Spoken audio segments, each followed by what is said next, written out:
ক্ষমতা এমন একটা ফিতনা, যে ফিতনাতে অনেক বড় বড় জালেম তৈরি হয়েছে যুগে যুগে।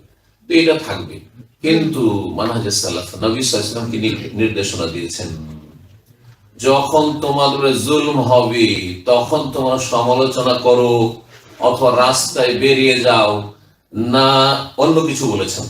হাদিস মনে আছে, নবী সাল্লাল্লাহু আলাইহি ওয়াসাল্লাম বলেছেন তোমাদের সাথে যখন অবিচার করা হবে, আসারাতান, আর কি করা হবে, স্বেচ্ছাচারিতা করা হবে, আর স্বজন প্রীতি করা হবে, মানে নিজেদেরকে দেবে পক্ষের লোককে, অন্য দলের লোককে দেবে না, হ্যাঁ, নিজের বংশের লোককে দেবে, অন্যকে দেবে না।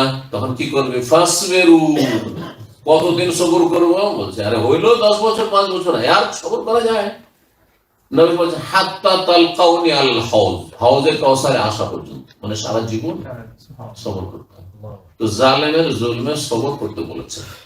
আর যদি সংশোধন করতে হয়, তো সংশোধনের উদ্দেশ্যে, যাতে সংশোধন হয়, সমালোচনা নয়, বরং কি করতে বলেছেন? নাসিহা করতে বলেছেন, নাসিহা করতে বলেছেন। আদিনুন নাসিহা, সহিহ মুসলিমের হাদিস। কার জন্য নাসিহা?